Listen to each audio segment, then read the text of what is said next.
నమస్కారం. పుణ్యభూమి తెలుగు ఛానల్కు స్వాగతం.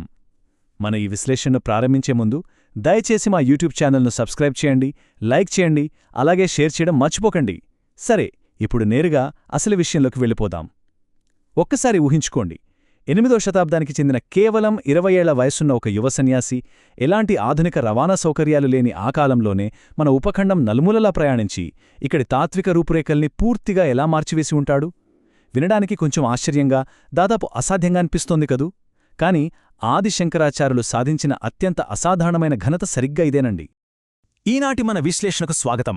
ఈరోజు మనం భారతీయ చరిత్రలోనే అత్యంత ప్రభావవంతమైన ఒక ప్రాచీన తత్వవేత్త వదిలివెళ్లిన అద్భుతమైన చారిత్రక గ్రంథాలు, అలాగే వారు నిర్మించిన ఆశ్చర్యకరమైన పటిష్టమైన వ్యవస్థల గురించి లోతుగా మాట్లాడుకోబోతున్నాం. ఇన్ని శతాబ్దాలు గడిచినా సరే ఆయన ఆలోచనలు నేటికీ ఎలా సజీవంగా ఉన్నాయో తెలుసుకునే ప్రయత్నం చేద్దాం. సరే, ఈరోజు మనం ఏమేం చూడబోతున్నామంటే, మొదటగా ఆయన సాధించిన ఆధ్యాత్మిక ఏకీకరణ, ఆ తర్వాత అద్వైత మార్గమంటే ఏమిటి, ఆయన పాల్గొన్న ఒక చారిత్రాత్మక మహాచర్చ, ఆయన అందించిన అజరామరమైన సాహిత్య ఖండాలు, మరియు చివరగా ఆయన స్థాపించిన 4 ఆధ్యాత్మిక రాజధానుల గురించి ఒకటొకటిగా వివరంగా చూద్దాం. మొదటి అంశం, ఆధ్యాత్మిక ఏకీకరణ. 8వ శతాబ్దంలో భారతదేశం ఎలా ఉండేదో తెలుసా? ఎన్నో విభిన్నమైన ఆచారాలతో, నమ్మకాలతో తీవ్రంగా విచ్ఛిన్నమై ఉండేది.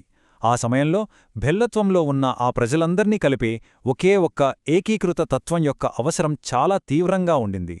ఇక్కడ మనం గమనించాల్సిన ఒక అద్భుతమైన విషయముంది. శంకరాచార్యులవారు భారతదేశమంతటా కాలినడకన పర్యటించి వేరువేరుగా ఉన్న హైందవ ఆచారాలను ఏకం చేసి వాటన్నింటినీ ఒకే గొడుగు కిందకు తీసుకువచ్చారు.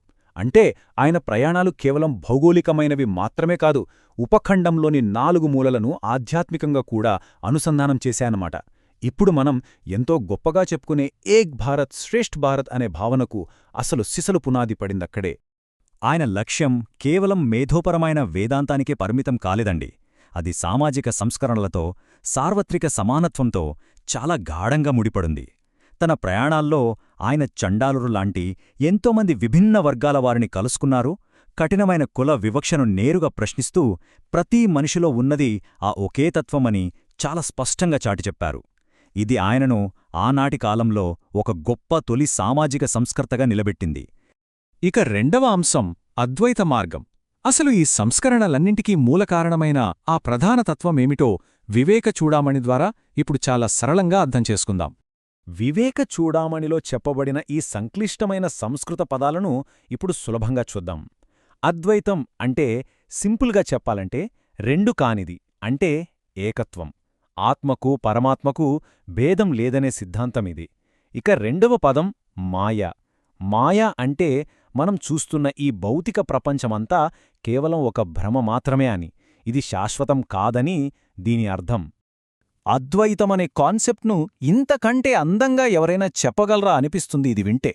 అద్దంలో ప్రతిబింబించే నగరంలాగా ఈ విశ్వం ఏ బ్రహ్మం యొక్క భ్రమగా కనిపిస్తుందో ఆ బ్రహ్మమే నీవు. ఒక నగరం అద్దంలో కనిపిస్తున్నప్పుడు అది ఎలాగైతే నిజం కాదో, అలాగే ఈ విశ్వమంతా కూడా బ్రహ్మంపై పడుతున్న ఒక భ్రమ అని, వాస్తవానికి ఆ బ్రహ్మమే మనవని ఈ వాక్యం అద్భుతంగా వివరిస్తోంది. మనం తరచుగా వినే అహం బ్రహ్మాస్మి అనగా నేనే బ్రహ్మను అనే సత్యం సరిగ్గా ఇదే. మరి ఈ సత్యాన్ని గ్రహించి మోక్షాన్ని సాధించడానికి ఏమేం చేయాలో గ్రంథాలు స్పష్టంగా చెప్తున్నాయి. ఇక్కడ ఒక తార్కికమైన క్రమముంది, గమనించండి. ముందుగా ఒక సద్గురువునాశ్రయించడం, ఆ తర్వాత పూర్తి భక్తి శ్రద్ధలతో సాధన చేయడం, భ్రమను సత్యాన్ని వేరుచేసి చూడగల వివేకాన్ని పెంచుకోవడం, అన్నిటికంటే ముఖ్యంగా మనస్సును దారి మళ్లించే పరధ్యానాన్ని అంటే విక్షేపశక్తిని జయించడం. ఇవన్నీ చేస్తేనే ఈ సంసార బంధాల నుండి ఎవరికైనా విముక్తి లభిస్తుందని ఈ దశలు చెబుతున్నాయి. మూడవ అంశం, చారిత్రాత్మక మహాచర్చ. ఇది శంకరాచార్యుల వారి జీవితంలోనే కాకుండా భారతదేశ తాత్విక చరిత్రలోనే అత్యంత ఉత్కంఠభరితమైన మేధోఘర్షణ అని చెప్పొచ్చు. ఇక్కడ మనం ఒక కీలకమైన వ్యత్యాసాన్ని అర్థం చేసుకోవాలి. ఆ కాలంలో సుప్రసిద్ధ పండితులైన మండన మిశ్రులు కర్మకాండను గట్టిగా నమ్మేవారు. అంటే వేద ఆచారాలు యజ్ఞాలు చేస్తేనే తక్షణ ఆధ్యాత్మిక ఫలితాలు వస్తాయనేది ఆయన వాదన. కాని మన శంకరులు జ్ఞానకాండను విశ్వసించారు. ఆయన దృష్టిలో అంతర్గత సత్యాన్ని తెలుసుకోవడమే ముఖ్యం. ఈ భౌతిక ఆచారాలన్నీ ఆ తర్వాతే. చూశారుగా, ఈ రెండు విభిన్న ప్రపంచ దృక్పథాల మధ్య ఉన్న సైద్ధాంతిక వైరుధ్యం ఎంత పదునైనదో. ఇదేదో సరదాగా కూర్చొని చేసుకున్న చర్చ కాదండి. నెలల తరబడి సాగిన ఈ మేధో యుద్ధంలో పందెం చాలా తీవ్రమైనది. అదేంటంటే, ఓడిపోయినవారు తమ జీవితకాల విశ్వాసాలను పూర్తిగా వదులుకొని గెలిచినవారికి శిష్యునిగా మారిపోయి సన్యాసం స్వీకరించాలి. ఆలోచించండి, తమ సిద్ధాంతాల పట్ల ఆనాడు వారికి ఎంతటి అచంచలమైన నిబద్ధత ఉంటే ఇలాంటి పందెం వేసుకుంటారు. ఆ మహాచర్చ ఎలా సాగిందో చూస్తే నిజంగా ఆశ్చర్యం వేస్తోంది.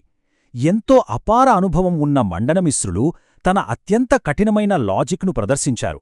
కాని శంకరులు కేవలం వాదనలతోనే కాకుండా తనకున్న లోతైన ఆధ్యాత్మిక సాక్షాత్కారంతో ఆయన ప్రశ్నలన్నింటినీ అద్భుతంగా తిప్పికొట్టారు. చివరికి వయోవృద్ధుడైన ఆ పండితుడు 20 ఏళ్ల ఆ యువ సన్యాసి మేధస్సుకు నెమ్మదిగా తలొంచక తప్పలేదు. సరిగ్గా అప్పుడే కథలో ఒక మైండ్ బ్లోయింగ్ ట్విస్ట్ చోటు చేసుకుంది. ఈ చర్చకు న్యాయనిర్ణేతగా వ్యవహరించిందెవరో తెలుసా? మండనమిశ్రుల భార్య ఉభయ భారతి. ఆమె ఒక అద్భుతమైన సవాలు విసిరారు. భార్యాభర్తలిద్దరూ ఒకటే కదా, మరి నా భర్తను పూర్తిగా ఓడించాలంటే మీరు నన్ను కూడా వాదనలో ఓడించాలి అని చెప్పారు. ఈ ఊహించని సవాలు ఆ యువ తత్వవేత్తకు మరింత క్లిష్టమైన పరీక్షగా మారింది. 4వ అంశం, అజరామరమైన సాహిత్య ఖండాలు. ఇన్ని మేధో విజయాల తర్వాత ఆయన అందించిన ఆ సాహిత్య అద్భుతాలను ఇప్పుడు చూద్దాం. శంకరాచార్యులు కేవలం పదునైన తర్కమున్న తత్వవేత్త మాత్రమే కాదు సుమా, ఆయనో అద్భుతమైన కవి కూడా. సామాన్య ప్రజలకు కూడా ఈ సంక్లిష్టమైన ఆధ్యాత్మిక భావనలు సులభంగా అర్థమయ్యేలా భజగోవిందం, సౌందర్యలహరి లాంటి ఎంతో భావోద్వేగభరితమైన రచనలు చేశారు. కేవలం పండితులకు మాత్రమే పరిమితమైన వేదాంతాన్ని సామాన్యుల గుమ్మం వద్దకు తీసుకువచ్చారు.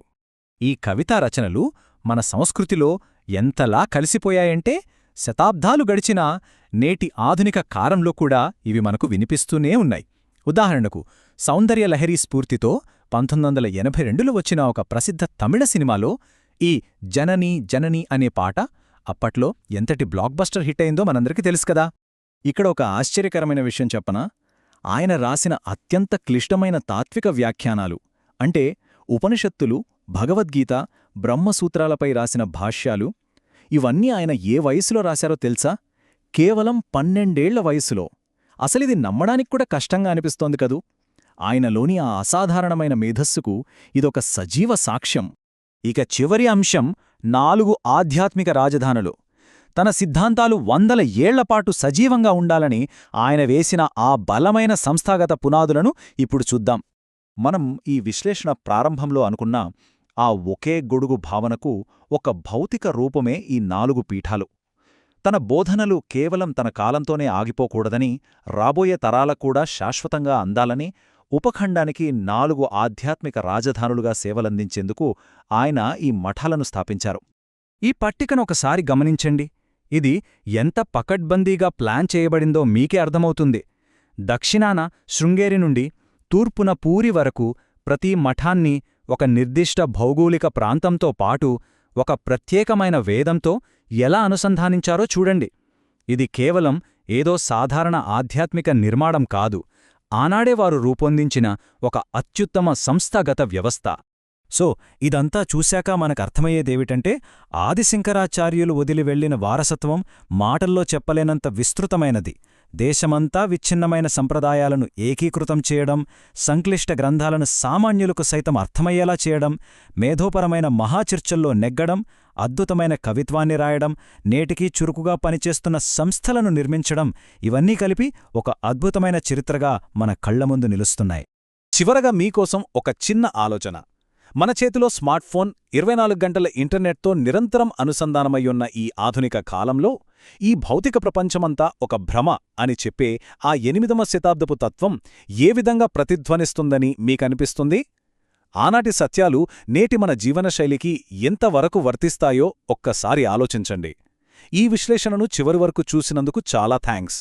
ఇలాంటి మరెన్నో ఆసక్తికరమైన విషయాల కోసం పుణ్యభూమి తెలుగు ఛానల్ను సబ్స్క్రైబ్ చేయండి, లైక్ చేయండి, అలాగే షేర్ చేయడం అస్సలు మర్చిపోకండి. నమస్కారం.